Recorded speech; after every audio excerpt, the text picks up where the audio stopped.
So our lining is quilted and done. We're now going to move on to the interior patch pocket. You have your two patch pocket pieces of fabric, some silver binding and a little mini D-ring. So first of all, we're going to attach the D-ring to the side of our pocket. If you take your silver binding of a 5cm length, then fold in half. So there's the wrong side of your binding there. And you can press if you like and then secure with a couple of wonder clips. So we're just going to use this to make a little tab for attaching our D-ring. And it's just nice that it then matches the binding at the top. So we're now going to sew just along this edge here. Binding that's just been sewn along the edge. And then what we're going to do is thread our D-ring onto that and fold it in half like so. Then measure down 5 centimetres from the top edge of one of your pieces, and you're just going to clip it in place there. And then within the seam allowance, we're just going to stitch the tab in place. So you've got a 1 centimetre seam allowance on this pocket, so just come in 0.5 centimetre and just stitch down here to attach your D-ring tab to your pocket. So that's now just held in place, ready for the next stage. So lay that piece with your D-ring attached in front of you, and then take your other piece and put that right sides together. So you're sandwiching your D-ring and right sides are together.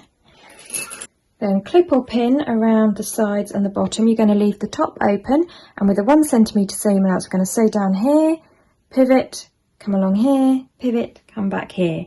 And we're going to do a back stitch at the beginning and the end. And you're going to line up this raw edge with your 10mm 1 centimetre line. So 1 centimetre all the way around, leaving the top open. We've just sewn that all the way around.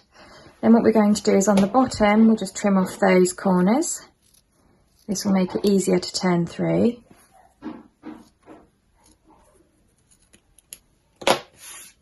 And we'll just turn this through to the right sides. I'll give that a nice press. So next we want to attach the binding to the top of your pocket. So if your tab is going to be on the right hand side, then flip this over so that you're looking at the interior, the inside of the pocket. And then you want to fold your binding up, lining the raw edge of that binding with the top edge of the pocket. So there's your binding, there's the flat side, and there's the folded side. You're going to open that up and you're going to line the raw edge of your binding up with the raw edge of your fabric, and you're just going to clip that in place.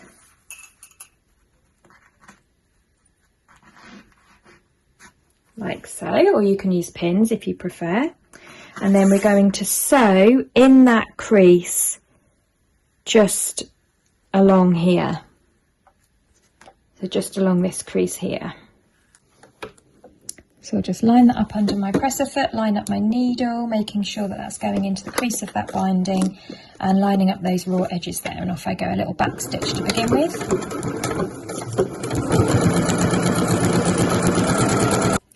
Finish off with a back stitch. And we're done.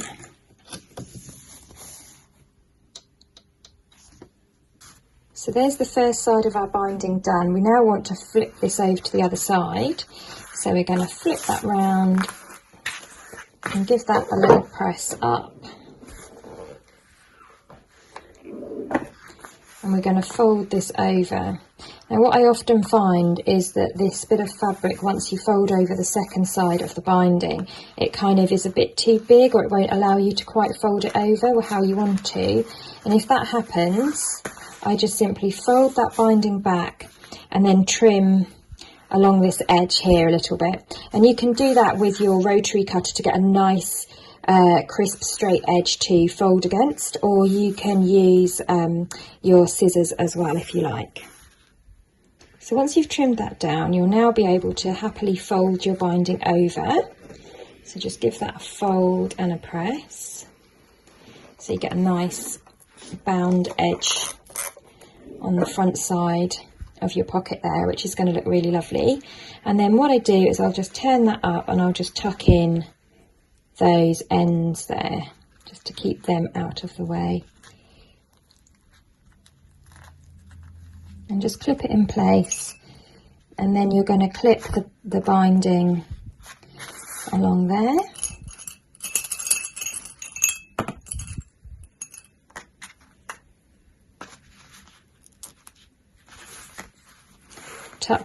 Tuck or fold that end in the same way.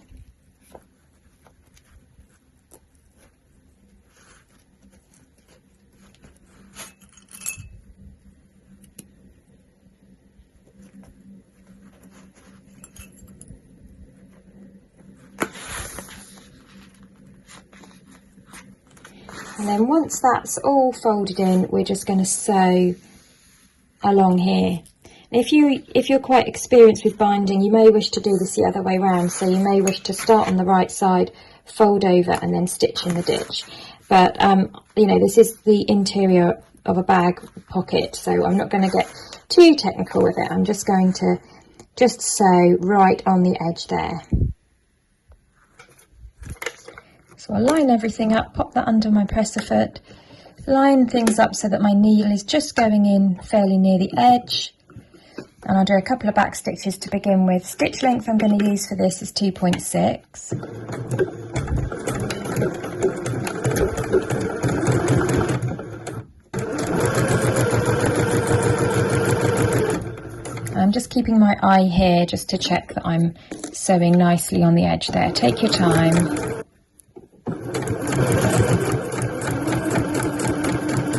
And another little back stitch at the end to secure. I'll trim off those thread tails, and then that is our binding done. It's hard to see that stitch. I've just used a white thread. It sinks into the silver quite nicely. There you go, so that's the top edge of our pocket done. And we're now ready to sew our pocket to our lining. So our patch pocket is now ready to attach to our linings. Take one of your lining pieces, it doesn't matter which one, and just fold it in half to get that halfway mark. Now if by pressing it you don't get a clear line to see, then just fold it in half and use something like a ruler as a marker to get your halfway point. You want your pocket to sit halfway along your lining, so that's a quick way of doing it. The other way that you can get your halfway point is just by measuring the top and sort of drawing a line as a guide at the halfway point, but folding it and putting a ruler there I find works quite well. Then we want the top edge, we want our pocket to be positioned at the halfway point as well, so I'll just fold that in half to get a little crease mark at my halfway point, and I want to line that up so that my pocket is 17 centimetres down from the top edge there. And so that is the position for my pocket. Don't forget that this top half is going to fold over somewhat. So your zip goes here, but this is going to fold over when the bag's made. So that's why this feels like it's fairly low down. So just to reiterate, that is halfway and it's 17 centimetres down from the top. And then I'm going to pin in place through all layers. And that's pinned in place. I'm now going to go and sew along the edge here, all the way down here, along the bottom of the pocket and back up again. And then you can then do a line of stitching to split the pocket in half or split it in thirds, however you want your pocket to be. So you can do a stitch through the middle there. My pocket, by the way, is ever so slightly smaller than the one that you have in your pattern, just because I only had a very small piece of this lovely silver fabric left for this video. So your pocket will look a bit bigger than mine.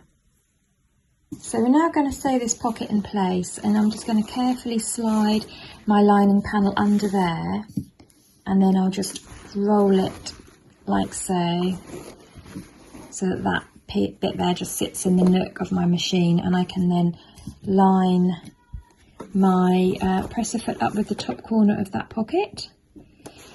So just make sure you've got plenty of space around for sewing. I take the pins out as I go, little back stitch to begin with.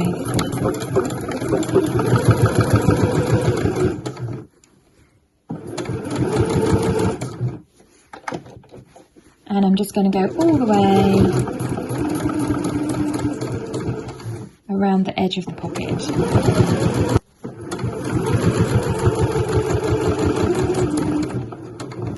And I'll pivot when I get to that corner.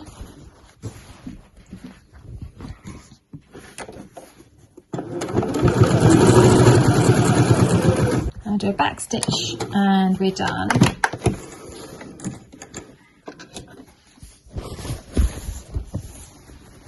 And there you can see around the edge, they're nice and close.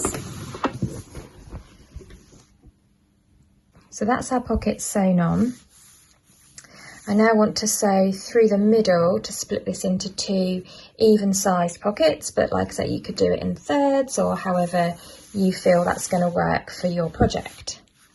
So I'll just flip this round. And I just sew from the bottom of the pocket up to the top. The reason why I always do it this way round is so that if you were doing it this way, sometimes you might get a little pleat at the bottom. If you do it from the bottom of the pocket to the top, then you know that excess, if there is any, it has somewhere to go. So once again, I'll just fold that up so I can fit it in my machine.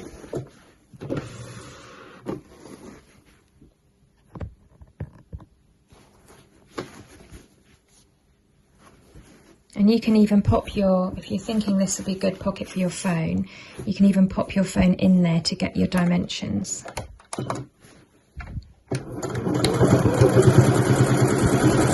And if you're worried that you're not going to be straight, again, you can draw your line on it if you like.